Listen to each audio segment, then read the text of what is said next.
So what have you been looking into, Paul? I hear you. All sorts, mate. One day it's one thing, and then another day it's another thing, and then one day it's three things. I've got like 4 or 5 projects on the go at the moment.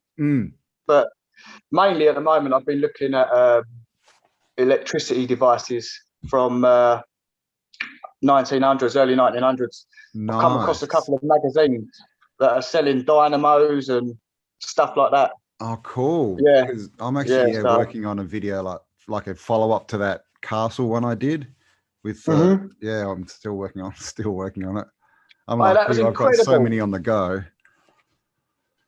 Yeah, it's hard work. As soon as you see something, you've got to go with it, haven't you? Otherwise you lose it.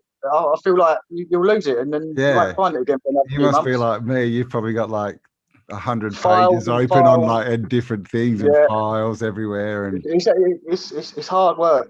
It's hard work sometimes. It is. I wish it would just be easy. Like one thing, do it, next one, but your mind gets frazzled, doesn't it? It's just so much info coming and from all different angles as well. And it's just like, oh my God. And it's and it's like, I don't know what's happening. It's like someone's opened up a key or something, because everything's just coming now. Like everything's open up now. Well, did you hear Martin's interview with that? I forgot what the guy's name is. He's a researcher. Was it the most recent one? He did it as a live the other day. Yeah. I did watch that. Yeah. And they were sort of talking about how come all this info suddenly, where was it? Where was it 10 years ago? Where were all these maps? I think it's something to do with the astrological, isn't it? We've gone from to going in the Aquarius now, right? The apocalypse is, right? The apocalypse is unveiling, the revealing. Yeah. So I think, well, that's the thing. The time is nigh. If you don't think there's something going on, then you're not really paying attention, are you? It's just you've got your head up your backside. I know, right? What a time to be alive. Jeez. It's just the best and the worst, eh? No, it's not really the worst though, because it's not really anything bad happening. It's just on TV that it looks bad. Right? Got to just keep the positive attitude every day. Exactly. Don't buy into the BS.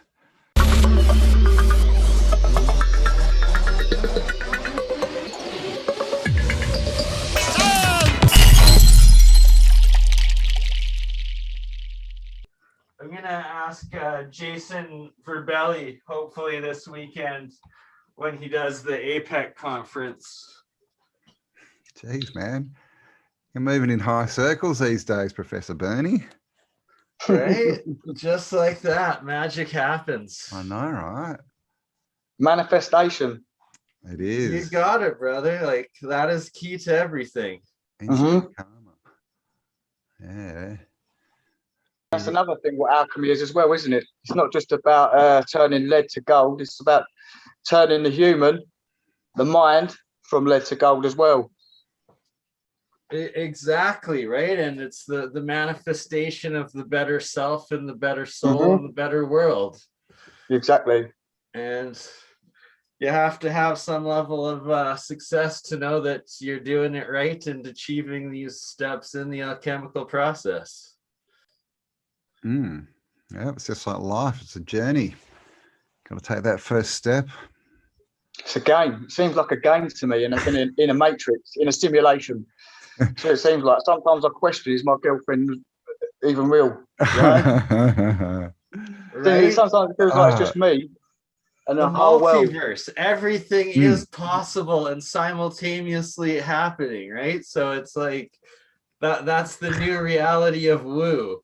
It's like we are both a simulation and everything else all at once. Well, they say, he's in his own little world, so in his own little bubble. Yeah. So I think, that's probably fairly close. We kind of are. We're just interacting in a common, I don't know, pond or sea or something. But yeah, I don't know. Who knows? I seem to have been transported to, I don't know, Bizarro World or the World of Warcraft or something. But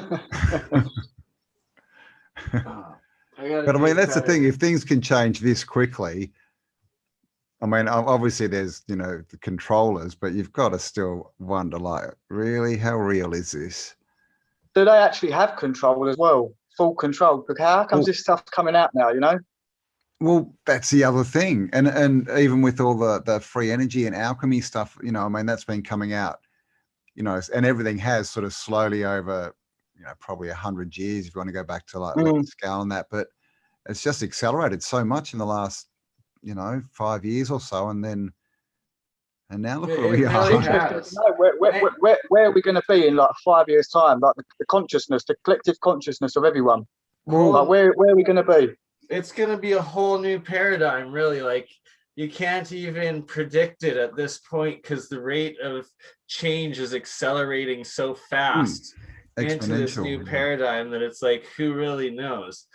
And wow, okay, just lost my train of thought there. That was beautiful. Just hang on and enjoy the ride. Exactly, right? And it's like, the disclosure now is just, the leak has turned into like a pour, and it's a daily pour, and then it's like, it just, each day now is like what happened. The amount of change you'd experience in a year in society is happening like overnight almost at this point, compared to like the ancient alchemy writings, where it's like every single one starts off with, this knowledge is punishable by death if the king or the monarchy finds out you are practicing not under their local taxation or whatever, you know. Like, it's like, where, okay, we went from swearing allegiance of death for just spreading a little bit of this information to everybody having instant access to this information being thrown in their face every day. And I mean, this is the thing. I think, the powers that be, I don't know if they had control, but they seem to have stuffed up letting the internet out and letting us all talk to each other. Well, that's one thing I always think. Yeah, with the internet, I think they messed up there big time because it's connected everyone. Exactly. And another thing I'll say about the internet, it's like it's the digital Acacia records.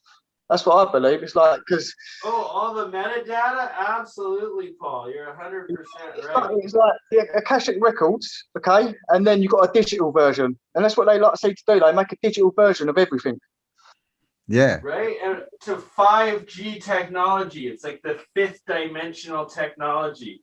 We will never get to 6D without evolving the human consciousness and being able to operate as a collective consciousness sort of thing, you know. And it's like every human has to first be honest with their own self and own cognitive dissonance before we as a species will be able to evolve into that next higher dimensional realm of it's almost like what do you call it, the but like insect or hive consciousness. Yeah, hive mind. Yeah. High consciousness. And it's like, it's the hive of the ether, like the hive of like the universal mind, the energy. This is the thing, is everything's, you know, like they say, you know, two sides of the coin, is they flip everything, because you can have that sort of collective consciousness, which is good, and then you can have the Borg, you know, which is what they want to. And it's like what you just said, Paul. They try and take everything from real and turn it into digitalize everything. You have to have that, though, don't you? You have to have, like Hermes said, you have to have polarity. You have to have both to experience one. So you have to have good to experience the bad. Exactly, yeah, or you don't know what it is. The key duality right there. And exactly, as everything, it's to learn how to take advantage of this new system, this new technology, and use it and utilize it to your own success and working, because it's higher dimensional technology that we all now have access to, and that if you were on an equal playing field sort of thing as individual consciousnesses, and what we're going to do with that technology at our fingertips, right, so it's that some are going to have great success with evolving to it, using it and utilizing it, and others are just going to fail to, like dinosaurs or whatever. Well, I mean, it's like the internet, you know, you can use it to, you know, learn things and better yourself, or you can, you know, watch pop music and and cat Or you can videos learn are to blow, or worse. you can learn to make a bomb off it. Yeah, exactly. You can learn how to kill people, you know. Yeah, Connect with other it's how you want to take it, I suppose. It's so it's what you do with it. It's like TV. I used to always, just when I was young, just think, why do they put so much crap on it? Why don't they teach you anything? Because when I was young, there was still, Nat Geo was still good. They still did good docos and that. Right? And like, but that was what like one was show it, a week. A&E or something that channel as well? But like they actually had like real documentaries, like educational content. Like the old ones from the 70s with like Leonard Nimoy and used to do them and oh god, what's his name? William Shatner, like they both were doing them and other people, and they'd go up into like Pumapunku and all these other places and actually show you so much more than you see today. It's bizarre. Yeah. Another thing that I've been watching actually is something called Pathy. Have you seen that? Yeah. Because they're clips from like the 50s and 60s, and I've been watching ones in Cyprus and in Greece. Yeah. And a lot of the stuff they haven't cleared up yet. Like they had tourists in the water. They're putting jars in the water and looking through and seeing all rubble from buildings. There's bits of jewelry down there, and this was in the 60s. It hadn't been cleared up. Oh, wow. And a lot of the caves on the coastlines were all being used by locals, but like in Malta now, they're all covered up. You can't go in them. Yeah, right. But everything was open. It's amazing that it's not that long ago, like how different it was just back then. Mm. But yeah, I'm constantly when I'm looking at photos, I'm trying to see like a bit of tech that they forgot to put away or something that's sitting on a desk, or I'm like, come on, it's got to be something they've left out there. But yeah, right, there you go, in the videos. Man, like that one video you did, CAmbell, of that French castle and all that crazy tech in there. Yeah. Like mind blown. Like we need that is unbelievable. I need to get my hands on something like that. There's lots of them. Like there's lots of them. I saw one in the US and it was like an old like theater, like literally like, cities have their like royal theaters or whatever you call them, the big, really fancy ones. And it had water damage in it. This thing was massive, just ornate, just completely covered, but it'd been sitting there for for who knows how long. And it still had power, but they couldn't see that it was connected to any kind of grid. Seriously. And it was in the middle of nowhere, and it was all trees overgrowing it. That's so badass. That's how it used to be. That's just proof how it used to be. You didn't need to be connected to a grid. You didn't need to rely on anyone. That's just proof of how it needs to be today. And that is my mission, to help teach and decipher and figure out for how many abandoned buildings are still out there. Like there's even just the ones that are just still just the walls, they're everywhere. And you just I always think, what are they doing there? I mean, that's kind of proof that things were different in the past, because you wouldn't go to all that effort. Like in Australia, we've got them out in, the desert and stuff in the middle of nowhere. Massive but you've got no cables going there. No cables ever went there, ever. And how could they build it out there and why? So it just shows you it was different back then. They didn't need the grid. They didn't need all this stuff, and we had more water out there too.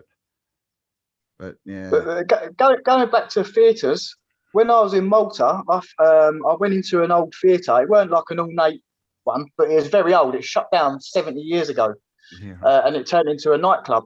But when they'd actually left the top room, which had all the reels and all the machines up there. And I've got it on document on a video, and I found something called a mercury arc rectifier. And I went back and I took the mercury out of it. And I had 770 grams of mercury out of it. Do you still have this mercury? Yeah. There was two of them in there. Oh my God, I need mercury. I need to start rotating it, and I need to start adding voltage to it while rotating it. And also trying electrolysis with the mercury, because that is something I have yet to do. And how much the alchemists speak of mercury, I can only imagine the results that will do, as well as like with the Baghdad battery, essentially maybe including mercury in it, trying to replicate that. Like, just so many experiments to do. I reckon it's got a lot more uses than what we're told. A lot more, because it used to be a receiver in the TVs and the radios, didn't it? Yeah, it's in all the old TVs. Yeah.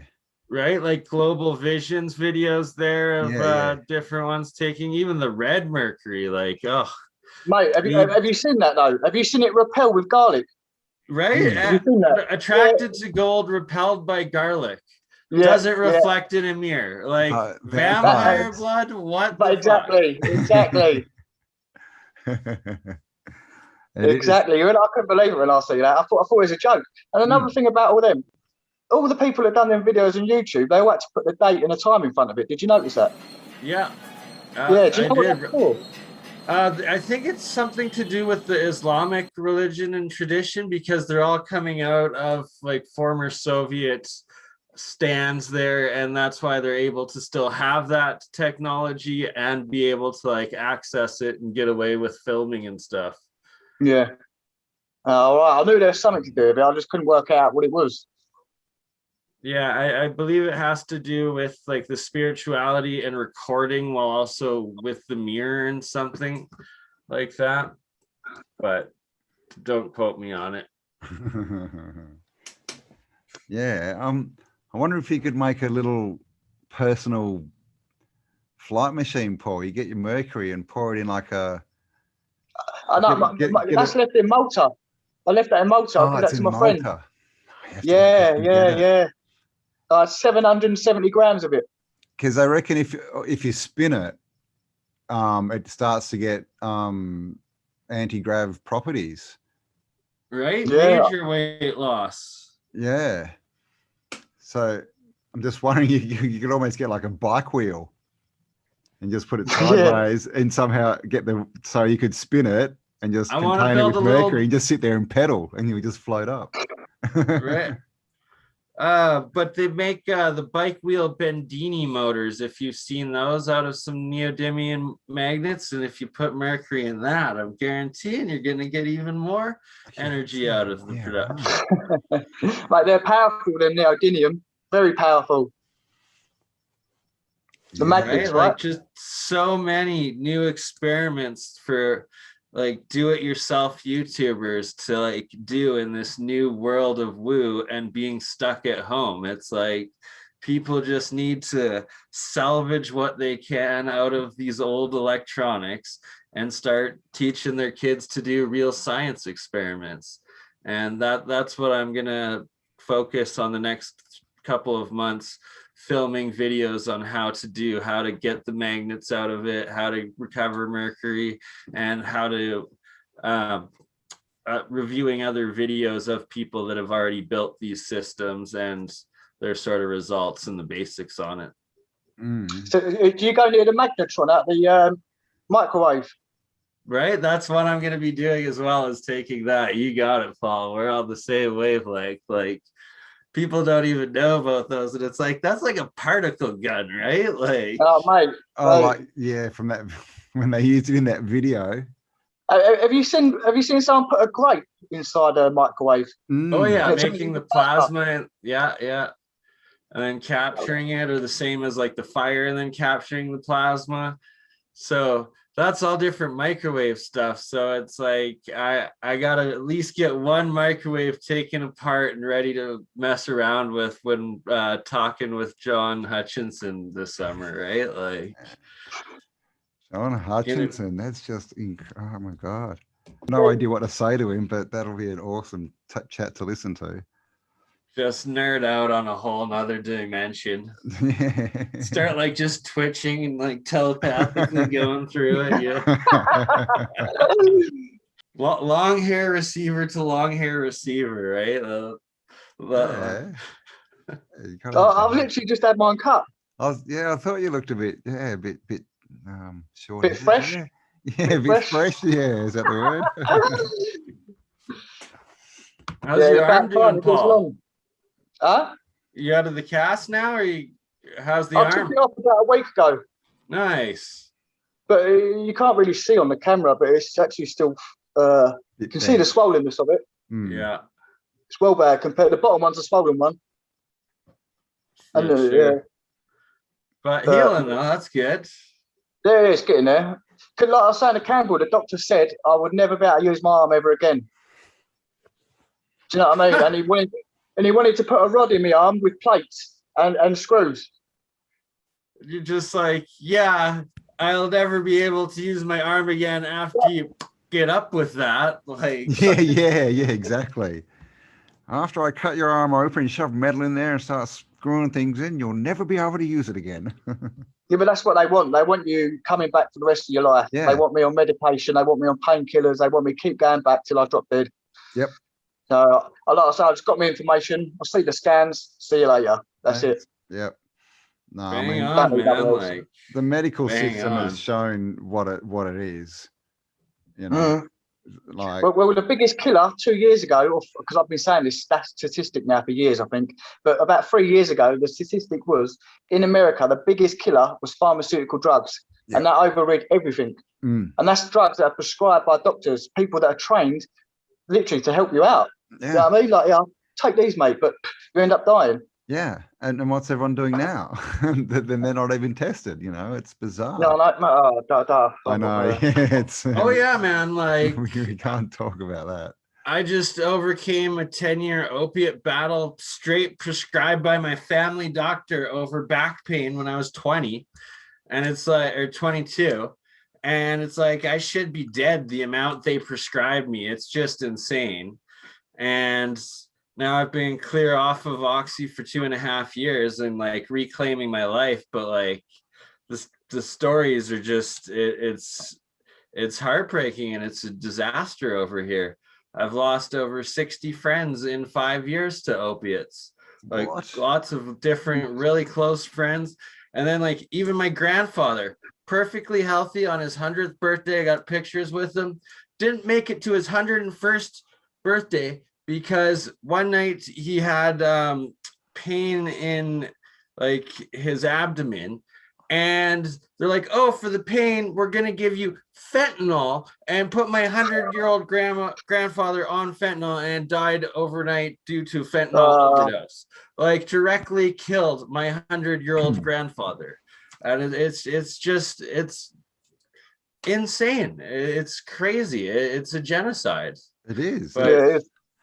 The doctors don't know what they're doing, and when I tell people this, they think I'm crazy. They think I'm absolutely crackers. But doctors, all they know, I call a doctor a salesman because that's all they are. They prescribe drugs. That's all they do. But they don't know how to fix you. They can cut it out. Yeah, but worse than that is they actually get bonuses and things depending on the drugs that they prescribe. Like there's literally salespeople who go around and visit doctors, and they're like, "Oh, well, if you promote our drug, we'll give you." You know, this much or this free holiday when you've sold this many, and they literally, so even then it's compromised, because if there's 5 drugs that are the same and one's the best but it's got the worst payout for them, well, you know, not that any of them are good, but you know what I mean. It's just, they are sales. They're salesmen, and when you go and talk to them about something, they kick you out of the office. They look at you like you're nothing and then say, "Get out, go on, get out." And I'm like, mate, you haven't paid $100,000 in 6 years of your life to be here, all right? So don't talk to me. You're not intelligent like myself that is now in debt to the government for the next 30 years of my life. Yeah, you see these letters behind my name? They cost me $100,000. You respect my authority.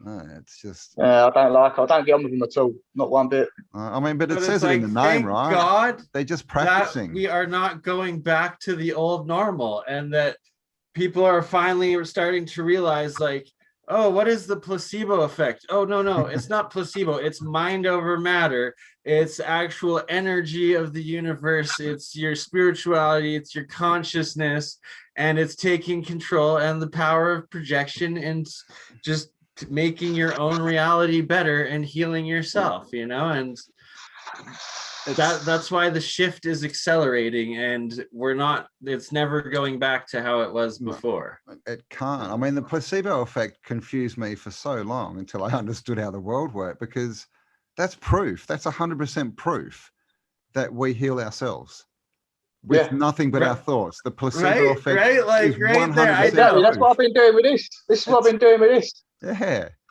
It's exactly. Like, as soon as I said, like, when they told me I couldn't use it again, I was like, no, I'm not having that. I'm not having that. And since I've had that mindful, it's got. I can move it. You know.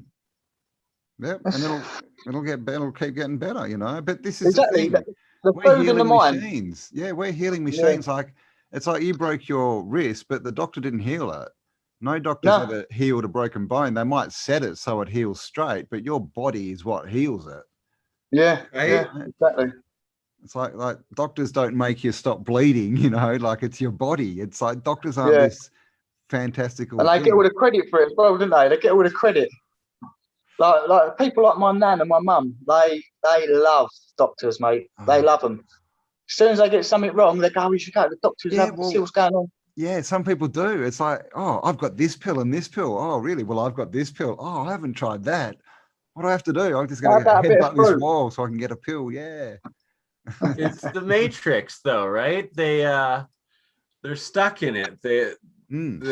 They fight to keep it going. It's what they believe in. It's their power of projection. It's their reality that they have to have that in order for them to be in their comfortable zone, to be in their happy little reality bubble. And that's what's so important about the ongoing disclosure, and that it's coming from all angles now, is that people are able to like self-initiate at their own rate and their own comfort and actually get into it. And once you break down one paradigm, it's easy to see the truth in everything else, or at least see that you've been lied to in everything else.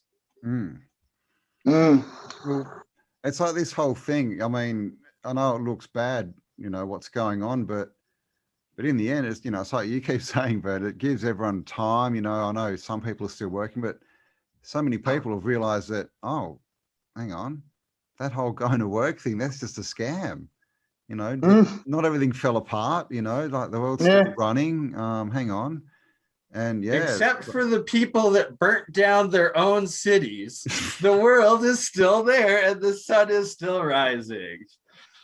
Right? Like it's just what an insane the year. famous Bill Hicks. Like, can you remember 2019? Like, can you even remember what it was like before 2020?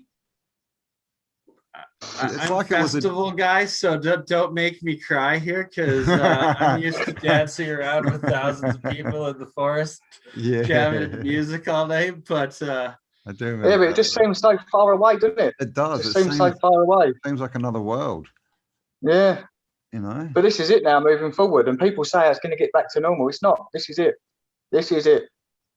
Well, and it's create your own new normal, though, right? It's to adapt to it and figure out a way to do things. And like this summer, it's going to be like, leave your phones and anything with GPS at home, and we all meet up in the mountains for this time, right? You know, like we're starting to figure it out, and we're rebuilding in what levels you can, and it's just about making the best, adapting, and figuring out what can be on the grid and what cannot be in the digital system, and how to remove one from the other, and how to get algorithms to work for you instead of have them work against you, and then build systems around them accordingly. Yeah, it's more like we need to learn how to interface with, you know, the system, because until it falls, so that we can use it for the benefits, but not be part of it, because, you know, there's a lot more, you know, with sort of drawbacks and benefits. But at the moment, we still need money. We still need to be able to trade. You know, right? It's the good with the bad, the duality. And it's being able to, if you're able to utilize the goods from it, then you're sheltered from the bads. And then you're able to, instead of having to tear it down, you're able to transition it into your new, better system. And that's the key to it, right? Is to not fall for the trick of burning down your own city. It's about using these brick buildings that have clearly been around for thousands of years and figuring out the system that's here, the energy that's here, the how to farm, how to produce your own energy, how to build everything, and then also live off of the system while it's still there to support you. And that you're transitioning into this new normal, but building the better future for yourself and those around you. Our new normal, yeah. Yes. Transmutation, right? Transmutation. Turn this shit into gold. Get out the mutants. Yeah. Exactly. And I've been speaking to a couple of other people lately, and they've been saying that there's a big thing going on at the moment in the background about who owns the land, and time's up. I don't know if you heard anything about that. 2 people have come to me and said this recently. No, I know there's lots of treaties and different things that were signed and that are ending around this time, and some have ended already, like sort of a decade or 2 ago, and they're still trying to sort them out. So yeah, I haven't. No, like, is that to do with all the land or a certain country? Well, or I think all the land as well. I think it's all the land. Wow. The same guy that told me as well is talking about star faults, and he was saying that there's star faults literally on every part of this plane, and he says the only person that could do that, who would have the right to literally build on every plane, is Lucifer. So, but that's a very deep topic. Yeah. But why would he be the only one? How does that, like? Because it's his world, isn't it? Well, this is what someone's told me, by the way. This is what someone's told me. I've heard a lot of this. I've heard a lot of this talk recently, and this is hell and all this. But I mean, I don't know if we believe that, then that. So I honestly think it's a simulation. Yeah, well, this is the thing. I think heaven and hell is down here. You know, it's whatever you want to get into and put your focus on. Whether you want to live in. Yeah, and clearly the people in control want to, you know, worship Lucifer in that, and they control the media. So I think they're putting out a lot of this stuff just to get people to think about it. Yeah. As far as I mean, I would think the only people that could build on every continent would be a civilization that you know, works together, one world sort of civilization. Yeah. And obviously they're beneficial in some way, so yeah, they'd just be, it's like the domes or the cathedrals. It's the whole same kind of concept, isn't it? Because I guess if you say that the star forts were built, then you got to say, well, everything was built by Lucifer, because everything's pretty much on every continent. Yeah. Another thing I've been looking in, Campbell, is in India, the blue people, Vishnu and Krishna and Nagas and all that. Yeah. Like literally just last night I was looking at all that, and now I think personally they're the ones that built these temples. If these are supreme beings with these powers, these must have been the ones to build these temples. Well, I mean, it says in the Vedas and that they did. You know, they talk about Krishna as being, you know, like a being that lived down here, and they had wars and that, and that's where the Star Wars, the Star Wars story comes from the Vedas. That's why Darth Vader and Yoda is, you know, like yoga and yogi and all this. But so that's got all those stories as well about all the Vimanas and high technology. And in Buddhism too, it's like the blue eyes is a thing as well everywhere. The statue with blue eyes, but the blue people definitely, and also Avatar. Yeah. Right. Yep. You know, they used to be able to connect into the what do you call it? The energy or the mind of the planet or whatever. You know, is that a message of some kind? Paul, congratulations on the 10K though, brother. Yeah, cheers, mate, and you for the 1K. That was very quick. Right? Have you hit 10K subscribers, Paul? Yeah. Oh wow, well done. I know, I couldn't believe it. It was like overnight. That's yeah, you've gone up pretty quick, like just recently, haven't you? I think I had 7,000 about 10 days ago. Wow. And I thought, right, well, it's going to, hopefully in the next month I might have 10. And it just took 3 days, 5 days. Did anyone shout you out, do you know, recently? No, but there's one video that I've looked at, that I made, that reset of India, and that's had over 1,100 subscribers just off that one video. Oh, wow. Yeah. Right? And wow, that's an example video. of getting the algos working for you. Yeah, that's like what I believe it is. There's something there that the algorithm's just messed up in my favour. Because I'm not joking. Every day I'm getting about 200 people subscribe every day, just constantly going up. So that castle video I did, that's hit like 65,000 or something now. Right? I haven't checked, but I haven't got that many more subscribers, so they haven't gone. That's because we got to get you out of the trouble bin there, Otto. We gotta, and that's the key to working the algos, is not get yourself in the penalty box. I know, this is and know which ones are for what. I'm still banned on my main channel, and that's connected to my other channel. So yeah, they just like. But yeah, I think that video just must have got shared or something. What it was is that you did like a huge, like, in support of like a lockdown protest sort of thing, like going live, I think it was, and they're just like, nope. Yeah, they're like, you're not allowed to do that. You can't talk. Put CAmbell in the timeout penalty box. You should see my first account, like the stats on it. Like the same thing that's happened to you, Paul. Like I went from, I think I was on about 10,000 and it went to like 15 in like 5 days. And then it went to like over 20 in like 2 weeks. And the stats go straight up. And then I put a video out that they didn't like, and literally my stats go up and straight back down again. It's just ridiculous. They're toe rags, mate, aren't they? They're toe rags. It's just. But that's what I'm saying. And it's like we have to adapt to the new age.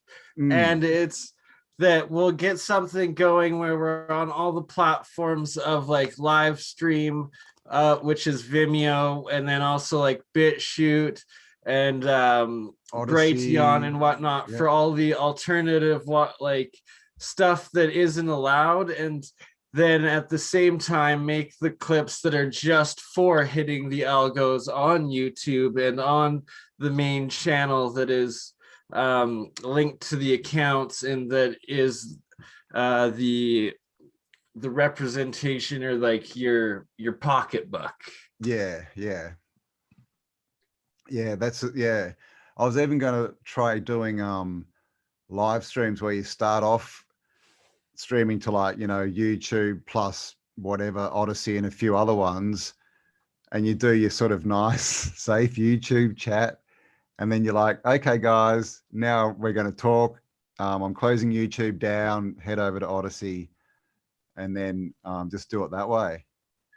Exactly, right? And we'll start doing that. Actually, we should attempt it next week's session to like start on that platform, and that we'll create certain content that just goes on, and we'll make an account for all the alternative platforms, so it's able to affect each one of their algos and bring in as many population as possible. And then simultaneously for the main YouTube / Facebook / TikTok. And then also once the business gets done properly with my clothing, I'm going to launch an recording Instagram as well for it, and then pay for marketing with it. And that is how you make your algorithms explode exponentially. And it's adapting the systems of this higher dimensional technology that used to be and still is used for suppressing, but you're able to take it because we've built such an infrastructure now, if you understand the inner workings of it, to actually, you know, become Neo, have that matrix work for you. Yeah. Has it got anything to do with keywords and that though? Do you think, like, how safe? 100%. How safe do we have time to be on platforms like Facebook and like YouTube? But that's the thing, is that we'll do specific content just for those ones, and then we will use the keywords of like the Starfort, the Tartaria, the catastrophism research, the alchemy, that are just in those, like that it's just targeted for that content, that then we can make it work in those systems, that then you even pay for that advertising and it takes all of that market for you, sort of thing, so that you're even able to like have the system cut out the trolls for you and access the most amount of people that are searching those fields and those topics. Yeah. Almost like you said, with having that sort of firewall kind of in front of the information, like that everyone can find it, but it kind of filters out the trolls before they get to the real stuff. Right, exactly. And another thing that I'm going to be doing now is getting back into like all the music I have with my old record label, so I can start using it in as the original content and content we produce, as well as then collaborating with different artists that I know. When you get permission for using their music in your videos, then the algos combine it exponentially to promote it for you, and you're reaching whole new markets of viewers. Yeah, I don't know nothing about this. Neither do I. I'm like, well, see, that's what I'm saying. This is my industry, right? That's why it's like, awesome. I am a magician wizard that can make it all happen. Yeah. Yeah, I haven't got a clue, mate. I don't even know how to use Zoom properly. I wouldn't even know how to use that properly. Like, you know, when you do the pictures and things like that. Right, but it's like we all learn together. So it's one step at a time, and together we're all gonna figure this out. And yeah, that's it, man. Reality. When we started, we didn't know anything, you know, and look where we are now. Yeah. We still know nothing. No. Yeah. Right? Like there's a blood moon eclipse going on right now. Who knows what the hell the elites are doing? Yeah. Is it on now? Like, you know what? Yeah, literally right now. Live on. It's right in the center of the eclipse right now. That's funny, because when I was in Malta in September, there was about 2 weeks when we had a full a moon that was full red for about 2 weeks. Not full moon, but like deep red for about 2 weeks. Okay, like a blood moon, but for normal. 2 weeks. Wow. Yeah. And I said to the people, like, what is this? Because when we have this in England, this is like a phenomenon. You know, like this is in the newspaper. This is serious. And I mean, no, this is normal. This happens at the end of the season. Right at the equinox. That's very interesting, Paul. That's And then another thing that happened to me out there, that the temperature shot up from at 3 in the morning from 22 degrees to 29 degrees, which don't sound like a lot, but it's a lot. It's like 7 degrees. I woke up sweating, mate. Especially around the ocean, sort of thing. Like, how is that possible? If the sun is meant to be on the other side of whatever.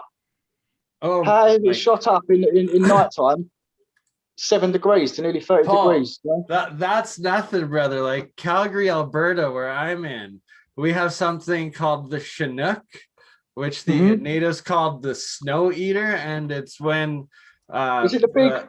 The hot air comes off the mountain somehow, but it's like in the middle of winter, it can be like -20 out during that day. And then the Chinook will roll in at night and it will be +10 in the middle of the night, and the snow will be melting.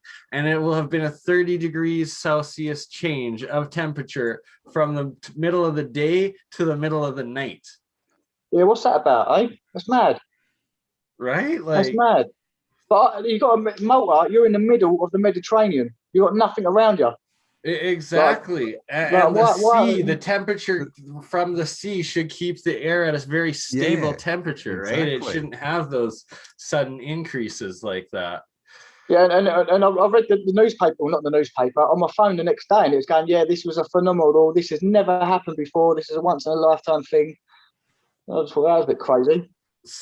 Well, the new phenomenon, speaking of like these light pillars that happen in the far cold, there's lots of pictures of Siberia with like these lights that look like they're beaming up sort of thing in the middle of nowhere. It almost looks like the lights from like light poles kind of like look like that. Only it's like in the middle of the sky, and they only started happening like 10 years in the last 10 years, and they actually happened in Calgary here, where, and I've got pictures like I've recorded on my phone, like on my Facebook, of like the craziest light pillars as you'll find anywhere else on the internet sort of thing.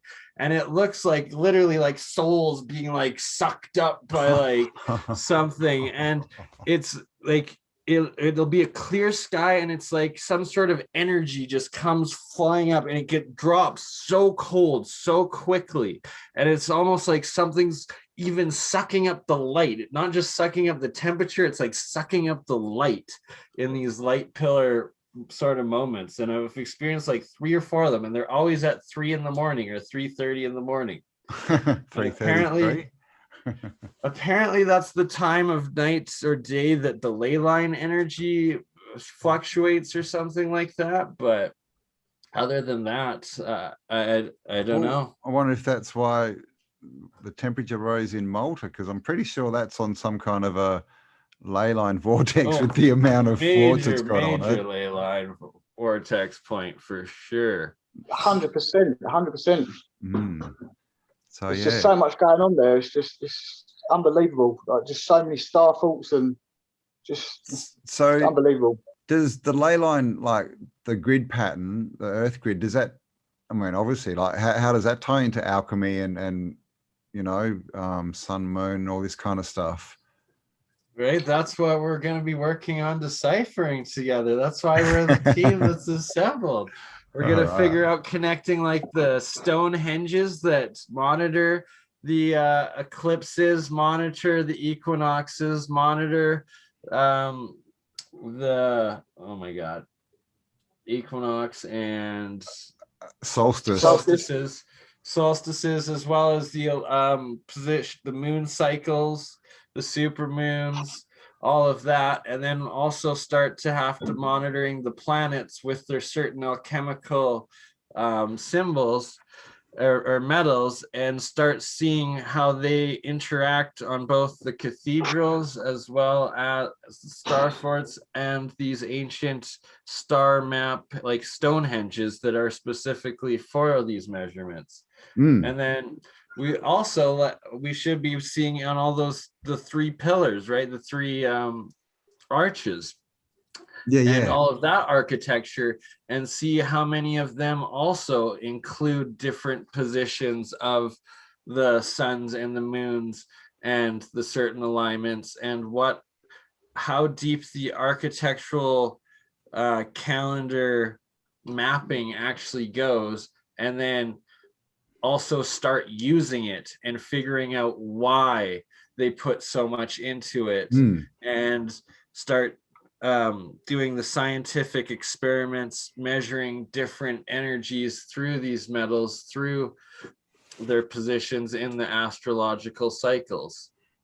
Yeah, well, it would be good to, you know, if we could all sort of find a whatever, a dome or an arch or something to you know, to research and sort of find out as much as we can about it and what's around it, and start off with kind of 3 examples or whatever. I encourage everybody to like go out themselves and find a spot with like one of these arches or one of these henges, or just even a good horizon spot with reference that you can take pictures of the moon rising and the sun rising and the stars and planets rising, and just do it so every so often that you can throughout the year, where we can start building references, and people will notice their own and Like a start portfolio discovering of their what- own cycles and their own Yeah. sort of symmetries and stuff, right? Well, we pretty much have to learn the old arts again, don't we? Like you say, we've got to track the stars and the planets and see what's really going on, because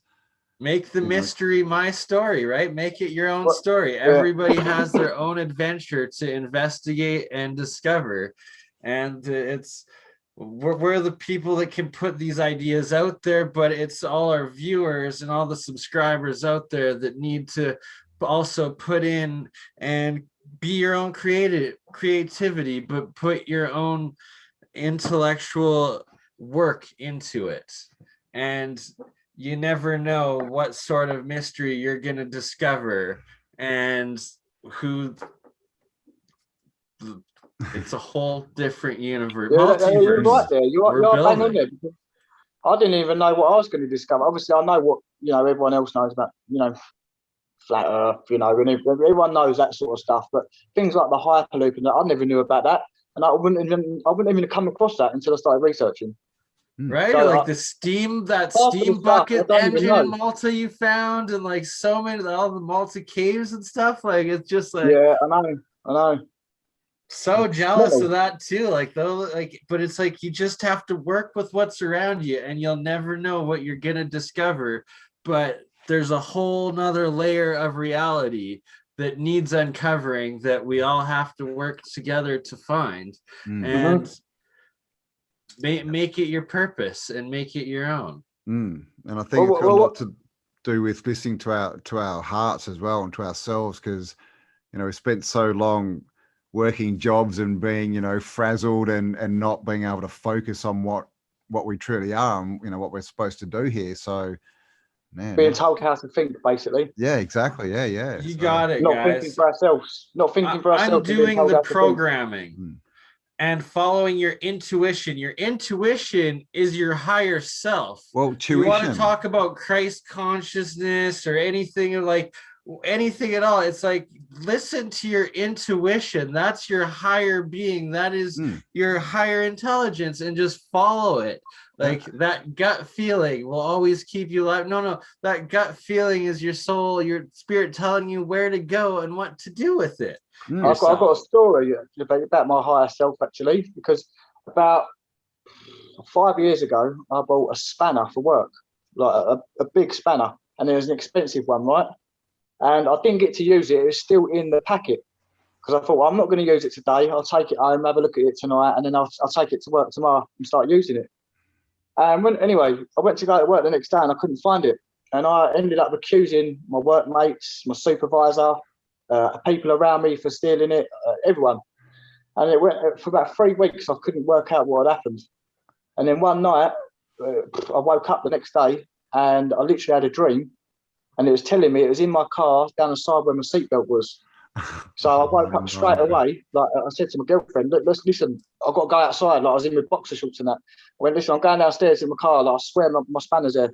And I ran with exactly how I pictured it in my dream to how it was sitting down the side where you plug your seatbelt in. It was sitting there. And I thought, how the heck, what? Like that gives me goosebumps now. Still, that still gives me goosebumps now. Right, that is unbelievable. But that's the thing, and it's untraining the programming and retraining, listening to the resonance. The goosebumps, that's resonance. That's your soul resonating with you. That's your intuition speaking. And like you shared there, like your dreams, that's another aspect, astral projection, and especially lucid dreaming. And my girlfriend Amber there, she's vivid lucid dreamer. And like I can't sleep next to her if she watched a horror movie, because that's programming that's traumatized herself and she's attacking me in her sleep that same night, sort of thing. But it's like, right, so it's like you have to undo that programming and learn yourself and understand that you exist. Like your soul is immortal and you are this higher dimensional consciousness. You just have to listen to yourself and listen to the universe, and then it will come to you. You will come to yourself in your dreams, right? And it's like you have to not let your own independent ego of being like, oh, I couldn't have forgotten that, and like hold off, don't accuse others, because whatnot. Like you got to think back or whatnot, or just trust in yourself, or you'll get to that point where it'll just automatically, your higher self will always come back to you, like instantaneously sort of thing. But like, that's a yogi, you know, but it's like that's what they mean by going within yourself. And once you learn that, you learn that the whole old society was not some placebo effect. It was the scam, it was the pus, and the placebo is that. And reality is your own soul and your own being and your own consciousness. And once you start listening to it, anything is actually possible. That's it, mate. It is. It really is. I've done so much that I shouldn't have meant to do, like through financially things that I shouldn't have done. But through this, I've managed to do it. You know, so much stuff I've manifested. Right, so and that's exactly it. And it's that we each have our own independent journeys that we have to like learn the hard way, do stuff a few times. But once you actually start on your real spiritual path, your actual start listening to yourself and your inner self, the universe opens up doors, and there's no limit, you know. Yeah, no, I agree. Definitely. As long as you're in there and you're in that, you know, you sort of trust that it's there and it's going to have your back, then it will. But you know, we are our own worst enemies, though, right? Simultaneously, the power of projection. It's so easy to get caught in that rut, to get down on that lower fear, anger, trigger brainwave. Mate, that's how I done my arm, wasn't it? Right? and then it's like, it's a self-fulfilling prophecy of failure, of sadness, of I can't do it. So of course you can't do it. You'll never be able to. And it just keeps creating nothing. And it happens in extremes, and you got to experience the good without the bad, right? And it's that after you have to go through the experience of those extremes, ups and downs, to be able to learn how to navigate it better in the future. But it's that you just stay with it, trust it, and learn the patterns and the cycles, and you'll always be able to pull yourself out of it sooner and not let yourself get stuck, and be your best friend instead of your own worst enemy. Yeah, because it's you know, people seem to be scared of making what they think are mistakes, you know, but mistakes don't exist. They're mistakes. It just means, you know, have it again. And you can learn Such a beautiful saying, CAmbell. Take one, take two. Mistake, yeah. It's like it's exactly true, because to become good at, like, say, plumbing, you're not going to come out of college and be good at it. You have to make every single mistake, so you learn and you know yourself not to do that again. Not to do it again. So it's hang on what you're saying. It's not just in life; it's in everything that you do. That's the thing. I mean, imagine, you know, if actors went out and went, oh, I didn't get that right. Sorry, I'm out of here, going home. End of the movie. Doesn't happen.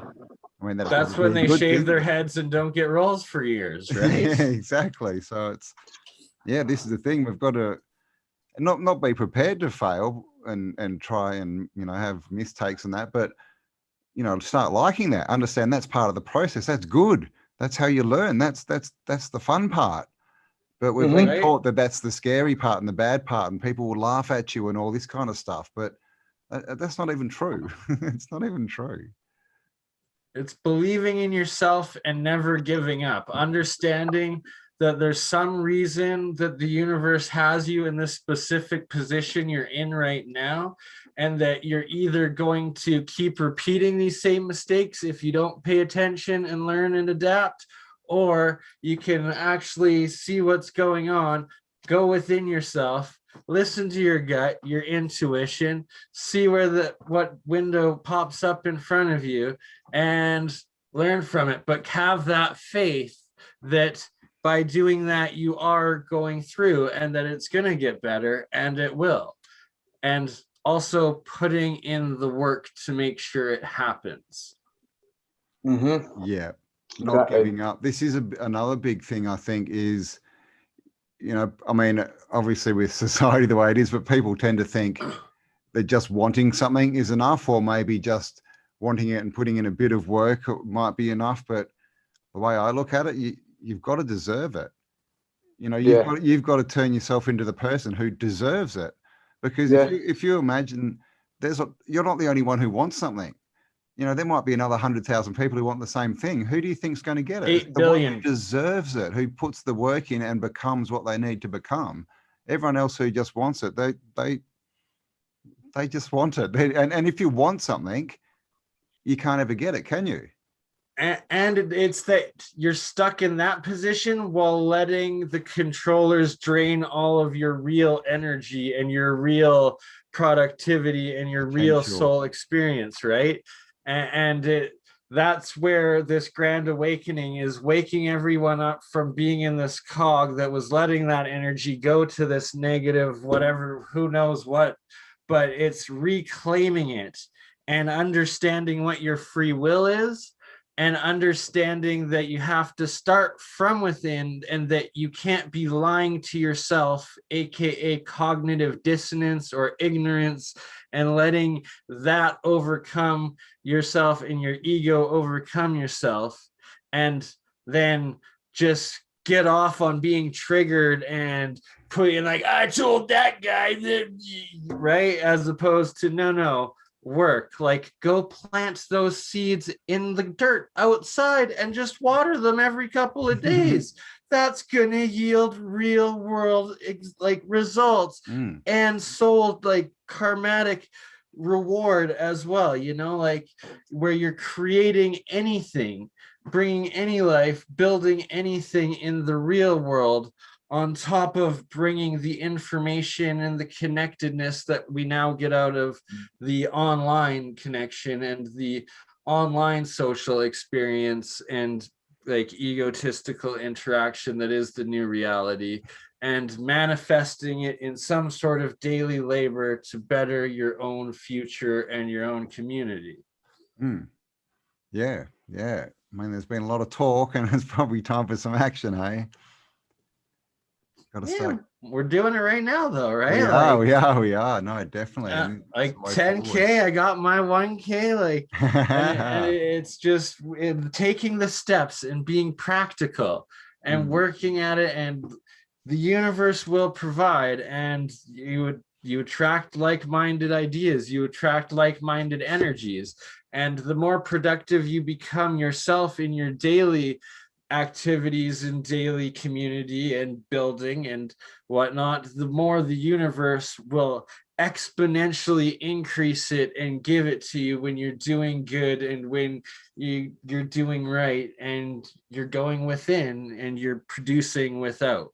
The universe don't hold back with information for me. When it's information, it gives it to me straight away. If it's something like material that I want, it's a bit longer, But information, I'll ask for it tonight and it'll come tomorrow. I'll wake up tomorrow with it like downloaded in me, or where to go and look for it. You got it. And that's key, right? It's the information you connect to that, like the hive mind or like the universal consciousness or whatnot, or your greater consciousness that it provides it. And then for the material, you have to put in that 30 days of work, that month sort of work at manifesting it, and then it does also materialize in that physical reality. That's it, mate. Yeah. That's exactly it. Put a bit of emotion with it. That's what I do. Attach a bit of emotion. Emotion's the language of the universe. That's what I do. I sit there like I drove to Malta in an Audi A3 Sport, and I manifested that car. I used to drive along in a Ford Fiesta, going back and forth to my mate's house, and I'll have a bit of reggae music on, and I'll be like really nice, happy music, and I'll just be imagining I was trying to manifest an A4 convertible. That's what I was trying to manifest, but I got given an A3 Sport. You got given I drive, and I just imagine I was in that car, and I'd imagine the four rings. I'd imagine everything, and then at that time I had credit, so I couldn't get a car, especially like that on finance. But for some reason, about 3 weeks later after that, a geezer rang me up, going, we've just had your application here. And I thought, I ain't even applied for anything. Goes, you've been accepted for this car. And I thought, in my head, go away, mate. Do you know what I mean? Like, no, I ain't. I know my credit. No, I ain't. See you later. And then I googled the company and I thought, this is legit. So I rang the geezer back up and I went, mate, look, sorry. I get a lot of calls like, what was you saying? He goes, yeah, we're offering you this card if you want to come and put the deposit down, £400. I went, all right, sweet, done. Yeah. And I've got bad credit. I should never have had a car. I should never have ever had a car. Well, that's the thing. But manifestation, mate, it makes it work. Yeah, well, I mean, I think you can work in, the physical world, in the machine world, and it's pretty hard, or you can go above it and, work in the energy or the spirit world or whatever you want to call it. And it definitely rules over the material world. Yeah. Just believe it. And just, it's like living into it, isn't it? You've got to sort of create, everything's created twice, like they say, first in your mind and then in reality. So you've just got to create it. It all starts here, doesn't it? It all starts in here. Yep. Everything starts off as a thought. Yep. And the more real it is, the more the wind's in your hair, and you can hear the engine, and you can feel the steering wheel and stuff. Emerald tablets. Emerald tablets, yeah, of Thoth, yeah. Yeah, that's a proper bit. It's very hard to understand. Very hard. I had to read the audio in the end. I listened to the audio, but that's a very, very good book. Very good. And the Cabellion as well. That's another one. Yeah. Cabellion. I've read. I haven't read that for a while, but there's a lot out there. I still need to get through. Oh God, what's it called? I can't remember the name. There's one about from Frisia, the Laura Linda. Is that what it's called? Laura Linda book. I'm not sure. That's pretty bizarre too. That's more talking about how they used to live and things, but that talks about of deluge and catastrophe and everything coming in, and it talks about like, doesn't call them Jesuit, but like Jesuit type figures coming in and sort of usurping the church and taking over the way that they used to sort of look at everything. And where was that book? I sort of read that and I just think, where was this book 10 years ago? Because it's supposed to be a book that they've found 150 years ago, and it's supposed to be like 500-600 years old. But where's it been sitting? Right? That's amazing, book Campbell. That's crazy. Yeah. I need to do I was going to do a reading on it. Just read it, make a video, just because it's just bizarre. But another thing you mentioned, like, have you the Kali Yuga? Have you heard of the Kali Yuga? Yeah. I've been doing a lot of Indian stuff lately, and it's just blowing my mind, mate. Yeah, it's absolutely. Yeah, I've like years ago, I'd pretty much decided that the Vedic culture is the closest remnant to the ancient civilization that we've got. That's pretty much it. Me too, Campbell. I'm bang on with you on these. Yeah, that's and all the Veda, like the oldest and the longest book that we know of is the Rig Veda. And there's just so many writings, and there's so much. I mean, look at the architecture, right? But they've got like all their books. They've got rules for how you structure society, for like everything. They got their yoga books. They got their health books. Like it's a full. The Vedas aren't a religion. That's like a full how to run a good society, pretty much. Yeah. And in their social structure, they had, so they had the workers and that just meant, people that were good with their hands and happy, they did that kind of work, and other people that were more meant, did it. So it wasn't really a class thing, but above the politicians were the spiritual leaders. So basically the politicians couldn't pass any laws or do anything unless it went through the actual spiritual teachers above them. They got rid of the spiritual one now, haven't they? It's just well, exactly. Yeah, they've just got rid of it. So you can imagine if you've actually got real, ethical, proper spiritual people, then they just keep check on everything. That civilization would be amazing. It would. Everything would be done for the right, for the benefit. Yep. All the politicians we see, they wouldn't. They wouldn't even make it through the door. The politicians we've got. Nah. Politics. Sorry. Yeah, exactly. Say no more. Yeah. I won't say no more. Oh no. Oh, that's government. I mean, it's all in the words, isn't it? All in the government. Words. Mind control. Yeah. The breakdown. What was that? Yeah, I think you've done a magic trick, haven't you, BurnEye? Yeah, he's Done a disappeared. Houdini. He's alchemied himself away, turned into a monatomic BurnEye. He's gone to Mercury Red, hasn't he? Disappeared, mate. Yeah, what happened to that Mercury Red? That was big for a while, and then it kind of disappeared. I wonder. Is that the same Mercury that was in? It can't be the same in the thermometer, then, surely. If it's red mercury or regular mercury? Yeah, because that used to. Yeah, I think.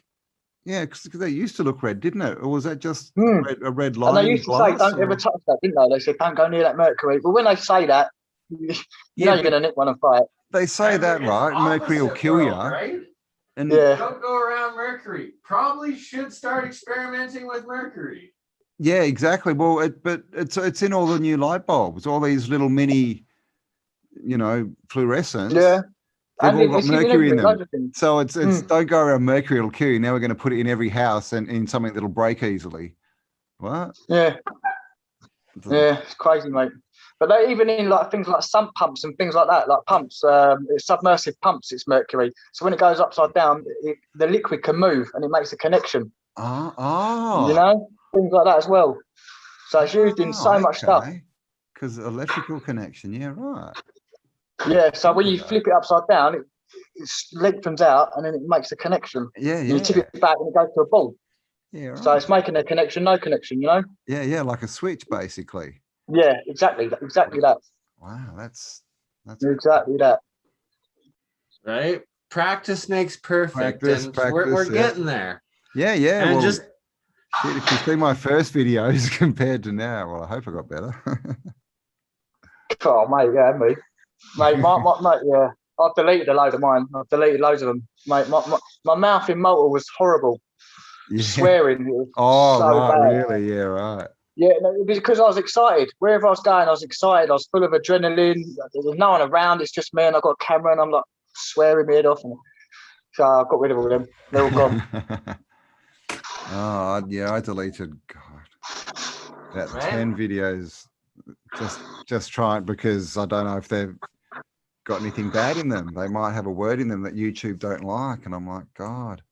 But that's the key, though. And now we have to save those ones and instantly upload them onto those other platforms, the backup platforms like OdySee, like BitChute, like Brighteon. And then it's that we'll even switch it over, marketing it almost to like a different backup / name a little bit that's separate, that then like we'll just create a category name for it or something like that it then publishes through, and we can upload all of each of our videos onto like off of one account that just then puts out like does these drops, but backup drops on all the backup channels, but it has everything, and then we can go back and edit it later, use certain parts for it, but it's also there in those other platforms, both being stored, but also bringing in their viewers and bringing the knowledge forward on to other communities that were focused on, the Q thing and all those other things and whatnot, and get them into also putting their energy into productive things now that they already know everything's messed up and that things are lies, but it's that we'll be able to reach these markets that have already disconnected themselves from the mainstream paradigm, but have isolated themselves from getting real knowledge or being productive or stuff like that, right? Yeah. And then God, whatever we do make for the YouTubes, it's like when we publish it, it will be specific clips for specific markets with keywords that then gives you the biggest, most productive information and like product for the people, like productivity content that so you can. Shorter, sharper videos, more information based, and like John Levi does. He does it so well.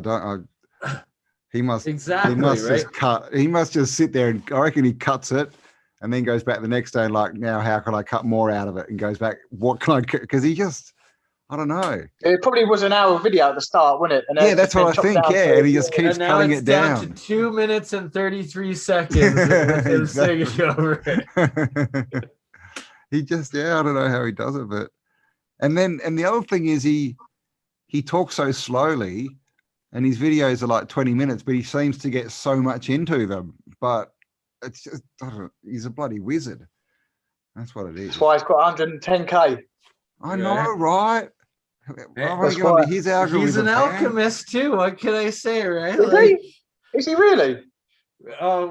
He's been reading a couple of alchemy books. It said like a couple months ago. The Alchemy of the Cathedrals, I think, is the book. Oh yeah. But his knowledge is pretty good. From like it's only like a 30-second clip, and it's like he includes so much in it. It's like his understanding is good. Freaking wizards, right?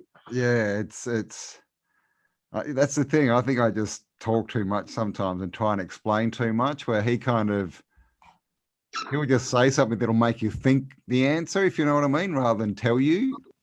Yeah. He's just, he's a bloody alchemist. Some people are gifted like that. Some people are just gifted like that. I know. I'm not. I reckon he could sell anything, that geezer, I reckon. Yeah, he probably could. He probably could. He probably could sell anything. Yeah, you can see him in a boardroom, just sitting there taking his time, just going, I think we should do this. And then like everyone's just like, okay, John, we're doing that. Yeah. All right, mate. Yeah. But yeah, he's gone up 30K in like, what, 2 or 3 months? Yes, it's unbelievable. How do we get on his algorithm, Bernie? Can you book me on that? That's what I'm teaching, right? It's about like targeting the catastrophism, the plasma, the bricks, the alternate history. So do we think that any of those words are like, bad keywords as far as YouTube? If they see Tartaria and that, are they? No, those are still good right now. Those are Starforts is really good. Tartaria might be getting there, but it's not bad. They published like over a year ago that like Flat Earth, they directly censor and suppress algos on it. That's and cool. then, I've got another name obviously anyway. Anything Paul Aticky will get you automatically put in the timeout penalty box, which that is key that we no longer want to do. But it's that those ones, you just use something like Yard House and you go live onto your OdySee or go live onto your BitChute, and that subscriber, like people out there, viewers, I encourage you to also create your own accounts on these alternative platforms, that then when you do attend a protest or something like that, or need to go live, instead of it go through the Facebook that then can censor it, or Twitter that can censor it or whatnot, you have it backed up on these other things. And that people that are good with going through editing and doing like cutting and copying information and putting together clips can do that. And that's part of how the disclosure in society is evolving and changing and adapting so quickly, is that anyone, any 14-year-old can essentially have this and do this and have access from their own home or their own phone, right? Like you, Paul, right? Like, look, 10K off your phone producing videos. Like anybody can do it, and it's a beautiful thing. And it's that we all need to learn how to do it to be able to build and create this better world and have anything possible. Like it's a beautiful future. That's don't burn it down. It's don't interesting. No. It's very don't interesting. fall for the old trick, that Bill Hicks comedy sketch. Pick up the gun. Pick up the gun. No, do not pick up the gun. Do not pick up the Molotov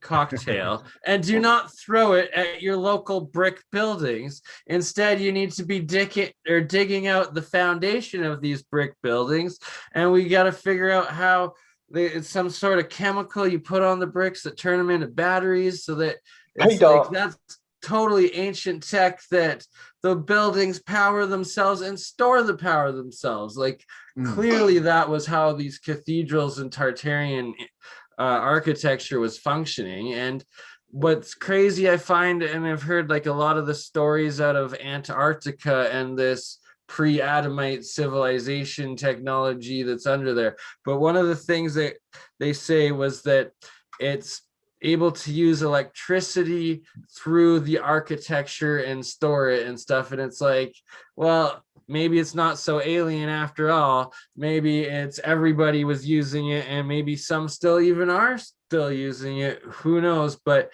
it's that we can all figure this out and we can all start building with it. That who knows, within 3 years, the trending thing is going to be how to make your own brick home that powers itself anywhere, that lasts forever, that you right, like bloody oath, yeah, exactly. Well, that is a whole new going to be one of my goals in the end. I need to get, what me and my girlfriend want to do is just get a caravan and go, just be gone. That's what we're working towards now. Yeah, man, I've got an old Toyota Hiace van. Not Hiace, coaster, like a mini bus. That's what we want to do, something like that. It's awesome. And just go. Right, the podcast van camper, like you're talking to festival guy again here. So and that's what me and Amber are working on as well, on getting a good one going.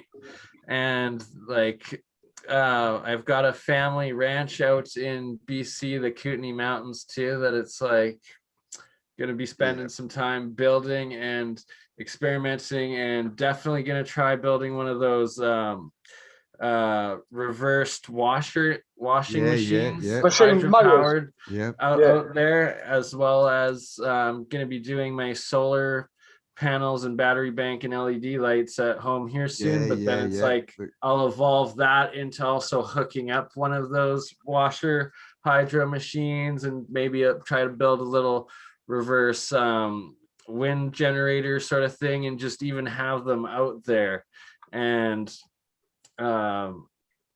building off of it, right? It's like, well, you could run bloody seminars out there on the weekend and show people how to build stuff. And that'd be brilliant. Well, I do actually watch a lot of people that actually build their own. I've been following people that build their own camper vans and stuff.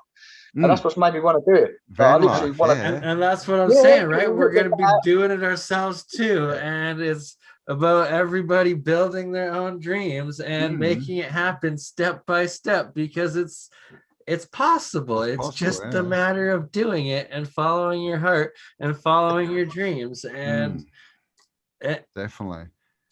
It's possible, mate. Look at minibuses and buses, Paul. Right, when I was looking, they're cheaper than vans. Because most of the big vans that you can convert are pretty new still. There's a few older ones, but they're the small vans. But no, it's so easy to convert old school buses, right? Exactly. That's what you're old talking school about, buses. right? Get them for because like there's so $2,000 many of them, and then there's so many parts that are all the same, so it's cheap to fix them, cheap to repair them, and they're usually standard sizes within like your local area. Yes, you ain't got to go and get them shipped in, loads of money, and everyone's got it. And it's like you turn it into a camper. Like literally, I've lived in many of those for many summer months of many years over the last decades of variants, right? Yeah, awesome. Yeah. That's what I mean. Mine's a little bus, but I think you need a license for a big bus. But if you get like the school buses, the sort of half, 3/4 ones, just drive my car license, and they're well big enough. It's like an apartment. I can drive up to 3.5 ton on my license. You can probably do a bus then. Yeah. Because that way you literally get a house. You literally have an apartment if you've got a bus. Mine's got a kitchen and a bed and everything in it, but it's small. So, mate, I'd love to do all the solar power. I'd love to do. Exactly. Making the cooker, doing the plumbing, the shower, everything, mate. It's happening anyway. That's what I'm saying. We're gonna be doing that together over the next couple of months. Like all three of us learning it and then building it ourselves, and we'll co-produce videos on that as well, right? And it's like That's how you target, you hit the algorithms that everybody's like, hey, I want to learn how to build my own cool ass, right? And it's doing it. And then once you've done it, you have it and you go from there. And it's like, oh, that was the first one that's now on the ranch. And then you go get the second one, or you done the first one. Once you're done with it a little bit, you sell it, and then you're able to use it to build it, to buy 2 more and build 2 more, right? And it's just working for yourself, working the system and doing it. Creating value. Do you reckon, like, if you got like polypipe, you know, like pipe, and put it up on your roof racks, and you put turbines in them, like 100%. Something's got to work. Something so has as to you work. drive along, it's just spinning them, right? Free energy. Well, if you actually look at a lot of mercury in there and stuff, and if you look at the old buses or old vans, you do see a little a fan on the top. I don't know if you get it in other countries, but in England, you've got an old bus or an old van, and they have a fan on the top. And I used to ask my stepdad, "What does that do?" And he goes, "Oh, it's power." So that would just spin apparently, and it generates some sort of maybe spin something in there like an alternator. I don't know what it done. Yeah, well, maybe they were just running their bells and things off it, but I mean, that's just got to be free energy, right? Of course, mate. If you do 70 miles an hour and you got that fan, mate, that's a genius. I've never even thought of that. That was a brilliant one. Yeah, and just straight into your batteries, you know. Why not? I mean, there's got to be tons of stuff like that. You know, it's like at the moment, suddenly someone's realized if you put a fan on a heater, it'll actually blow, you can blow the heat. Have you seen these? Yeah, because you can do the same with aircon. If you put a freezer, if you get ice behind your fan, you can blow cold air. Yeah. And so now they're selling these little fans, and you literally just put them on your heater and it just blows the hot air towards you instead of it going up. And they're everywhere at the moment, people. And it's just like, what? No one thought of that before. Brilliant, though. It's so simple, right? It's just like, what? Yeah, but you know why? It's because we've been told something else. It all has to do with everything was designed to be the most inefficient as possible, to charge you the most as possible, to get you to spend the most as possible, burning down our world and our environment. It's like, no. Learn how to generate it yourself, but learn how to do it efficiently. And just the world's productivity, the claim that there's not enough for everyone is just such oppressive lies. It's insane, because everybody has the tools in this day and age to build their own little palace, kingdom, and utopia. And it's just a matter of not burning down all of those around you and helping build up everyone together. That's it. Well, that's exactly it, mate. But it's, you know, in England, it's illegal to go and live off grid. It's illegal. You're not allowed to go and do it. You can't. Yeah, you can't. Like, where can you go? Like, there's no land to go to. You can't go and sit on a campsite. You know, in England, I think you have to go on a campsite for 9 months of the year or 10 months of the year, and then you have to go home for 2 months. Like, they make it hard. You can't do nothing. Do nothing. And don't like the royal family own all public lands and pretty much everything in England except for the city of London, which is some corporation, and just I should watch a documentary about this actually. Yeah. I found out that the church owns London. The Church of England owns London. It owns loads of estates in London. Well, what I'll do is I'll give you the link after. The church is the finance, is that right? The church is finance and spiritual of the three, and then you've got Washington's the war, and what's the other one? London's spiritual and Rome. Spiritual, financial. Oh, so Rome, war. So London is financial. That's right. Yeah. So Rome. So I wonder who owns Rome then. No doubt the war people. Maybe it's the same ones with them elongated skulls that have the hypogeum over in Malta there.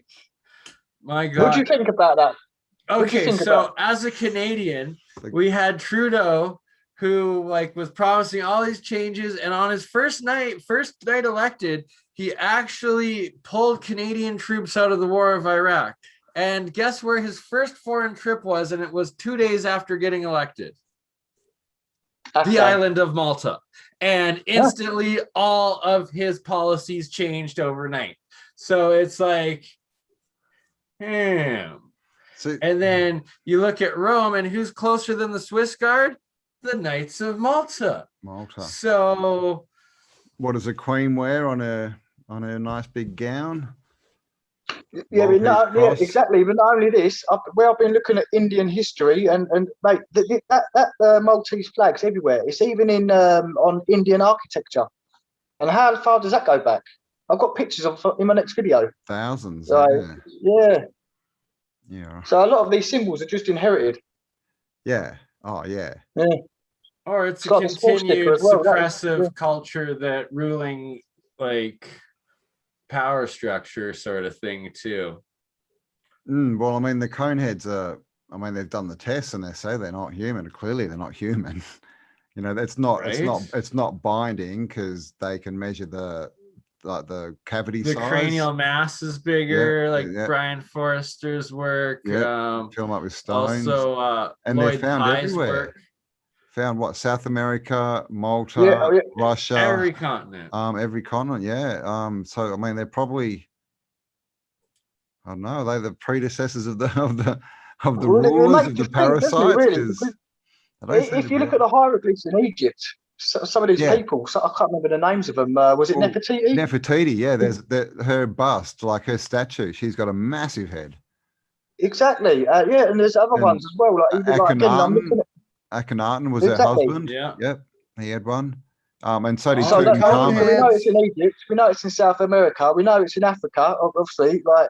Or the Pope's hat, from exactly. Yeah. The fish head hat. Yep. What's that hiding? Did you see that video that I put up? I think I can't remember if it was a live or a video, but it showed in the Vatican, and they're doing this procession, and there's this little alien reptile thing with a really big head. Really? Yeah, walking in the procession. What? I haven't seen this. Haven't you seen that? I don't know what the videos. It's on my. Well, I hope it's still on my channel. They might have taken it down.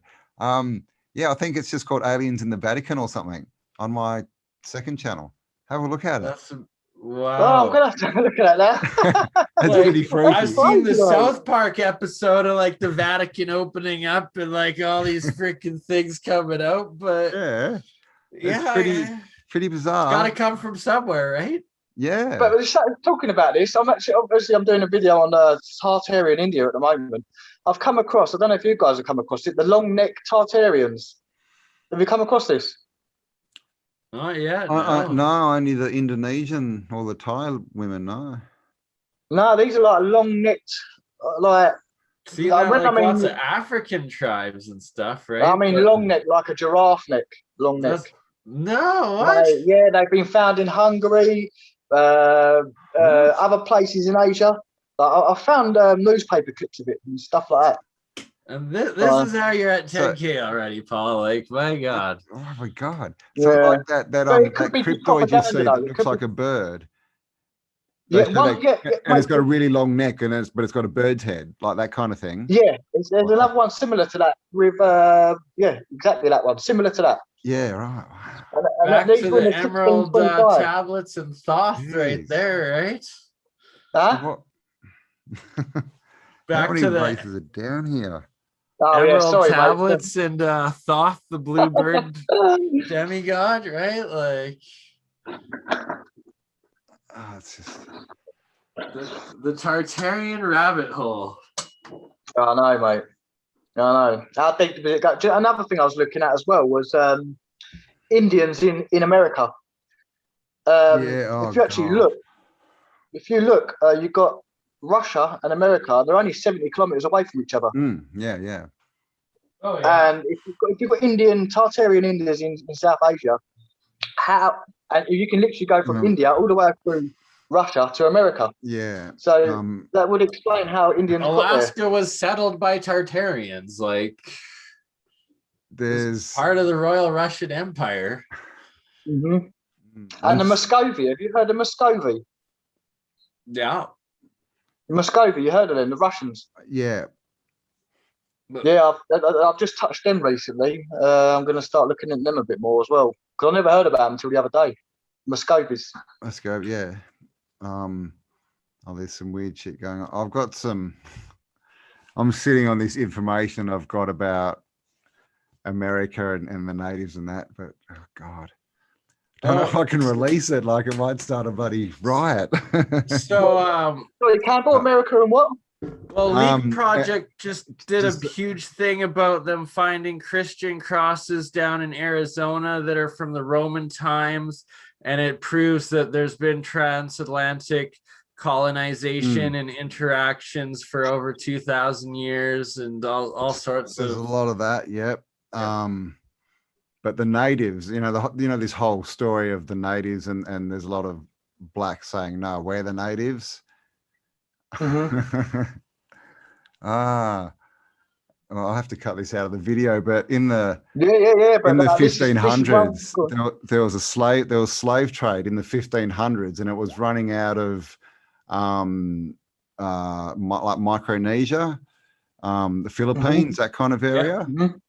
And they were transporting basically slaves to the Americas from the Philippines and India. And have you ever looked at a Native American and an Indonesian? Oh yeah. Well, CAmbell, so you're what saying this now. happened This is all going in my video. I've got comparisons in my video for this. They got this is what I'm doing. Like, and then after they'd been there for a couple of hundred years, these Filipinos, all these laws passed, and it was basically like, if you were a native, then you got all these extra, benefits. Like the Windrush in England. Yeah, and so they were basically they could sign on and say, yeah, I'm a native because my parents were born here. And they basically got pushed in as the natives, and the blacks got taken out. And there's also info that Abraham Lincoln was black. I'm just going to go to the toilet quick, man. So it's they've just messed the bloody populations up so much. Right? But it's like, I honestly think humanity has been like this global society of interchanging people, like multicultural, for like probably tens, if not hundreds of thousands of years.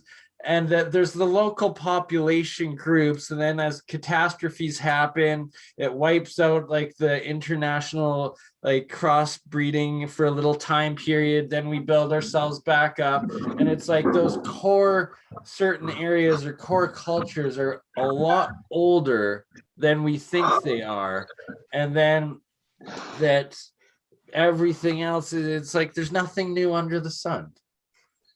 No, there's not. And I think with each catastrophe, I think that they shift everyone around just for confusion. Like they'll 100%. Like they'll take, like fill Africa with black people, and the next time it'll be full of white people. Well, we know we've got the pictures that it used to be full of white people, right? And then the next narrative will be, oh no, black people come from the snow, and the reason they're black is because of this and because they're in the snow. And it'll be completely opposite to the white people with blonde hair saying, oh, they're that color because of the snow. And they just, because this is a thing. But it's funny that it's even color when it's like, or was that group only 2 feet tall, and was that group 20 feet tall over this time period, right? Because you look into it, and really, who the F knows what's going on, and there's evidence for everything being possible. Like, it's insane. It's just mad. But another thing, I've been looking at Sumerians as well. When if you have a look at them, they have, if you look at their beards and their eyes, you can see they're of color. You can see curly hair. Yeah. And like the red hair and the blue eyes. I see what you mean. Okay, yeah, right. Mm-hmm. Yeah, well, I guess that is generally, Oh, Paul, you got to do a video on, or I don't know if CAmbell, if you have either, but on Father Crespi and the Crespi collection. Yeah, I haven't done one yet, I don't think, but I should. Right, because it's like he's got Sumerian, Babylonian, Egyptian, and it's like this is all coming out of Ecuador in the early 1900s. Yeah, Crespi. Yeah. And there's like Proto-Greek, there's Proto-Sumerian, There's also What's- bricks that they found around that area that are from I think they're stamped Roman, and they're Yeah, supposed to be like, you know, 700 years old or something. But yeah, that's a good story, that one. And that one, I mean, I saw another thing on all the tunnels, like that's kind of linked up to all the underground tunnels as well. You got it. Yeah. There's a ton of stories, especially in South America, of people falling down tunnels and finding gold and all this kind of stuff. And there's actually meant to be a tunnel, isn't there, from Scotland to Turkey? There's meant to be a tunnel from Scotland to Turkey. Yeah. Yep, and also they reckon under, like from Europe to South America, like they reckon under the ocean. 100%. I reckon that's how they travelled. I reckon that's how people travelled back then. You know, even it's dangerous going overseas. Who knows if they still do? Like, yeah, well, this is the thing. thing. We are just ants in this reality, aren't we? We're just ants. We don't know. We're just living on this little farm. We don't know what's going underneath. They're probably getting shot around on hyperloops, mate, everywhere. If there was a deluge, it's just up to who sort of by chance or whatever came out on top, isn't it? You know, if all the sort of good people got wiped out and the bad people sort of came up but still had the knowledge of what tech was there, and they just took it over and just said, oh no, there's no tech there, there's no tunnels. Oh, exactly. We're not traveling around the earth really quickly. No, it doesn't happen. You know? And it's probably the working actuator that controls the old world tech, probably still based out of the Vatican, and it's like whatever power group knew it from the last one took over there, and that's how they spread their lies and their genocides and their trauma and wiped out all of humans, like collective past history, and put us into this fake realm that we're currently breaking out of. That's why they shuffle people around, so history gets lost. Yeah. Like I was going to say, if you look at London, they moved loads of Asian people into London, so the Cockney man, the history of London's gone. Yep. Because like, if you ask like someone, if you was to ask an Indian in London anything about history of London, they wouldn't know. No, they're not going to know. And you know, so I mean, they're going to know their own history. You know, if and they're not going to be opposed to tearing down that old building next to you either for something new, right? Yeah. So they moved all the Londoners out. They've all moved out, and then Indian moved in. Not just Indian, it's other races as well. Yeah. But you can see why that's done. It's literally just to get rid of that history. Yeah, exactly. Yeah, the tradition, and also, that's the thing. In 2 generations, they can just say, "Oh no, this is an Indian country. It's always been Indian." What do you mean? There was never any white people here. No.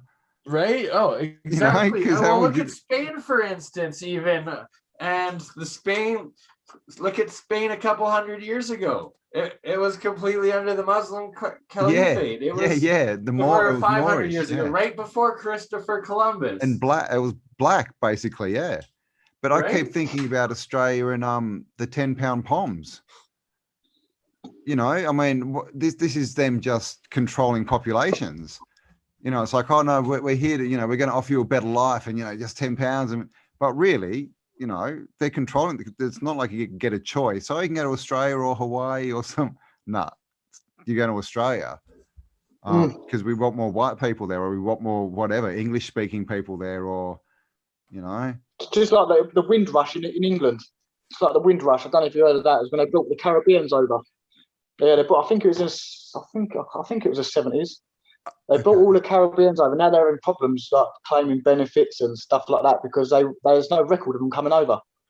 But they was just bringing them over, and it's the ones that are affected now are the children of the people who are brought over, because there's no documentation. They can't say, well, I don't know how it works. I've not gone through that process, but I guess if you're applying for a passport, you need to have your father or your father or something like that, and they don't have that information. Yeah. They can't apply for nothing. Far out. So it's a nightmare. Some of these things do tend to bite people in the backside later on in life, Then again, it could be a good thing not having a birth certificate. Yeah, I know, it's not really a good thing. Then they really can't prove that you have to pay a fine. Well, it's like gypsies, though. They ain't got a birth certificate, but that's why the media make you hate gypsies. Exactly. That's what. Exactly. They don't want anything that's the native culture. They want you to suppress, hate, traumatize, and ignore. Well, that's the and other divide thing. and conquer. That is the native culture pretty much of Europe. Like it's the Berbers, it's the same. And the Berbers, this is the other thing, the Berbers were from Africa and they're white and blue-eyed. And that's why it used to be called Barbaria. It was like Berberia. It was a territory of Berbers. And they're now the Gypsies. And you look at the people in like Eastern Europe, they all dress the same as the Gypsies. You know, they got their head things and the coins, and Right? Oh yeah, it's all the same. Yeah, bloody oath. All right, how are we going for time? We've been going for a while. We didn't even get onto any alchemy. Right? Yeah. Yeah, probably should get going, my friends. But yeah, we should definitely do it again and get some pictures sorted out. And get into. Yes. I'll have my laptop next time. Yep, you're cool. Even tomorrow or whenever. Yeah. And I've got loads of stuff on there. Yeah, let me know when you're free next. Let's just do it again, same time next week, and we'll have the week to get stuff together. That'll also give you time to do some editing and stuff. Yeah, get me into trying to do some editing. Yeah, Or is it too late? I'm fine. It's only 7 o'clock here at night at the moment. Oh, is it? Yeah. What time here then? Oh. Nice. I thought it'd be a bit later. Where is it where you are then? Okay, let's see. What time is it in BurnEye land? BurnEye is 5:20 a.m. here right now. Oh, a.m. Really? In the morning? Oh yeah, a.m. Wow, mate. You still look fresh. Like you just like you look all right, mate. Yeah, I'm a nocturnal wizard, vampire, space creature of who knows what, but I like your shirt too. Probably should get going to bed here so I see some daylight tomorrow. Yeah. Cool, man. Much love, guys. Awesome. All right, one love, Wes. Yep. Talk to you next week. Ta-da. Yep. Dream well. Ta-da. Ta-da. See you later. See you guys. Take it easy.